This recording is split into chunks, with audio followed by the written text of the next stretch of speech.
So mga kaparokya, ang pag-uusapan po natin ngayong araw ng Sabado, February 21, ay patungkol nga po sa panibagong post ng butihing Mayor Vico Soto sa kanyang social media account, partikular nga po sa kanyang Facebook account na kung saan mga kaparokya ay nagbigay nga po ito ng update with regard nga po sa pinapatayong bagong City Hall ng lungsod po ng Pasig. Pero bago natin talakayan yan mga kaparokya, kung bago lamang po kayo sa aking channel at kung gusto niyo po ng ganitong klaseng content, ay makikiusap po ako sa inyo na pakisubscribe ang aking YouTube channel.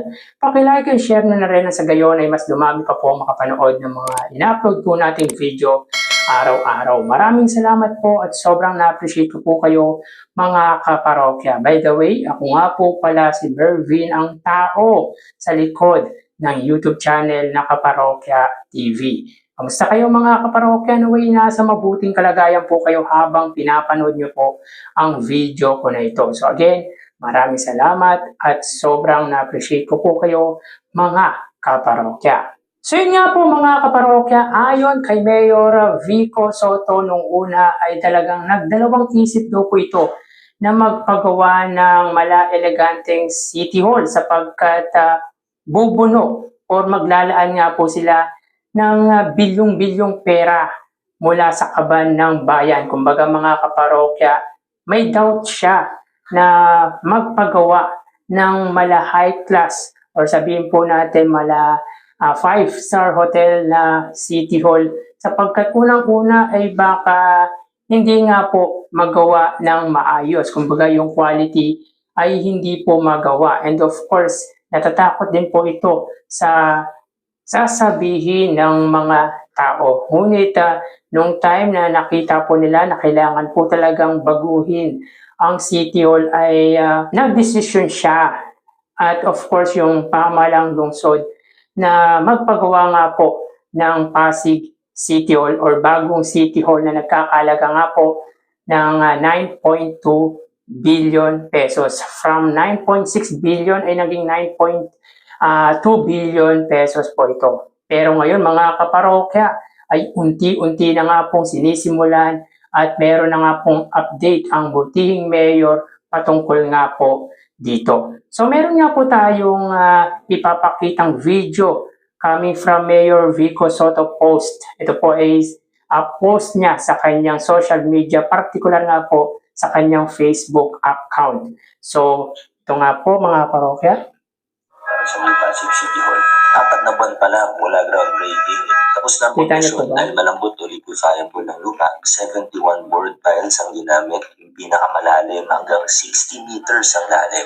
Kada board pile naka-attach sa isang state-of-the-art base isolator. Sa struktura naman, prefabricated structural steel ang gamit ng kontraktor. Kaya mas mabilis, description ng engineer natin, parang Lego magkakabit. Bukod sa mabilis, magandahan nito, pinapagawa muna siya sa ibang lugar bago dalhin on-site. Mas sakto ang magkakagawa at pati quality control. By the way, 24/7 ang paggawa ng kontraktor sa site. Excited na ako matapos to, God willing, 2027. Bukod sa mas safe kaysa sa dati, ang New City Hall ay isang proyekto infrastruktura na magbibigay daan para sa pagle-level up ng mga LGU services mula sa bagong pasilidad para sa CDL Department hanggang sa mas maayos na spasyo para sa permitting and regulatory offices. At isa pa, naniniwala ako na magiging modelo ito para sa mga future infra projects sa maayos at transparent na proseso, sa kalidad na paggawa, at pati sa functionality at sustainability nito.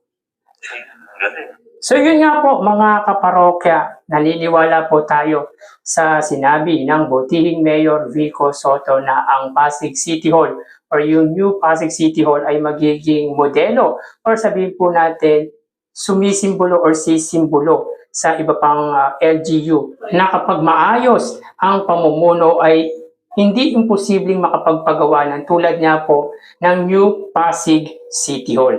So yun nga po mga kaparokya, ang bilis nga daw po magawa ng pinapagawang Pasig City Hall sa lungsod po ng Pasig.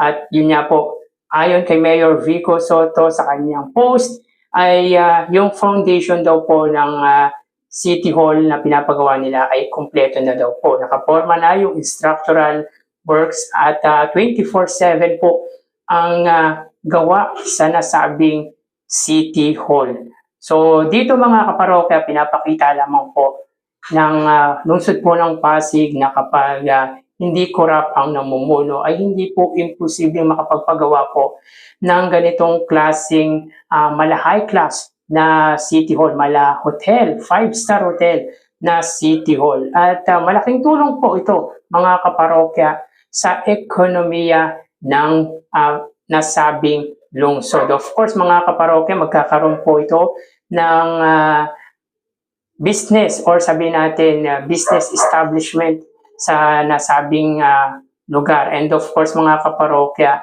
ito po ay pwedeng maging tourist spot sapagkat ito ang kauna-unahang mala 5-star hotel na City Hall dito sa ating bansa. Kumbaga mga kaparokya, pinapatunayan lang ng lungsod ng Pasig at ni Mayor Vico Sotto na walang imposible kung maayos, maganda at tapat ang namumuno sa kanilang lugar. Talagang pinapakita dito na progresibo ang lungsod ng Pasig. Kumbaga ito yung frontliner ng lungsod, ng kada lungsod mga kaparokya. Makikita na progresibo ang isang lungsod sa City Hall or sa munisipyo. Kaya talagang bongga at masasabi po natin na ito ang magiging legacy ng butihing Mayor Vico Sotto dahil ito na nga po ang huling termino nito bilang mayor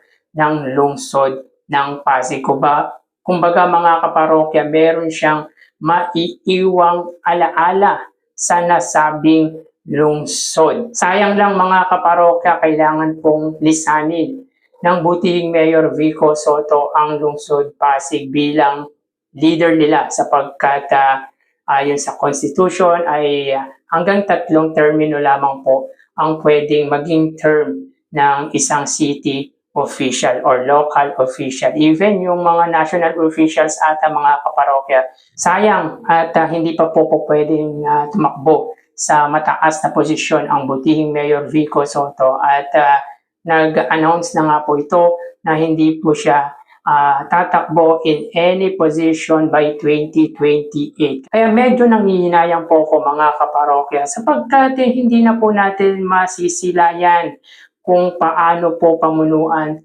ni Mayor Vico Sotto. Di lang po ang lungsod ng Pasig, even yung national sapagkat yun nga po hindi nga po siya tatakbo in any position by 2028, which is para sa akin ay tama lang din po ang gagawin nitong desisyon sapagkat para makapagpahinga na rin po ang kanyang utak dahil alam naman ito na magulo ang politika dito sa bansa. Pero mga kaparokya, sa way nga po ng paggugobyerno ni Mayor Vico Sotto, yung mahirap na ginagawa ng ibang politician ay ginagawa po nitong madali. Ang mga imposible ay ginagawa po nitong posible. Marami na pong napatunayan ang butihing Mayor Vico Sotto sa lungsod po ng Pasig, kaya naniniwala ako kaya niya rin pong gawin ito sa nasyonal. At kung ano man po ang tahaking landas ni Mayor Vico Sotto after ng pagiging mayor ay susuportahan pa rin po natin ang butihing Mayor Vico Sotto. So, suportahan din po natin yung hahalili sa kanya bilang mayor ng nasabing lungsod. Kumbaga mga kaparokya, naniniwala ko na ipagpapatuloy ng papalit sa kanya ang sinimulan ng butihing mayor. Kumbaga, kung maganda na po ang ginawa ni Mayor Vico sa lungsod ng Pasig, ay sana mas pagandahin pa po ng hahalili sa kanya. So hanggang dito na lang po tayo mga kaparokya. Magsingat po tayo palagi. Thank you and God bless.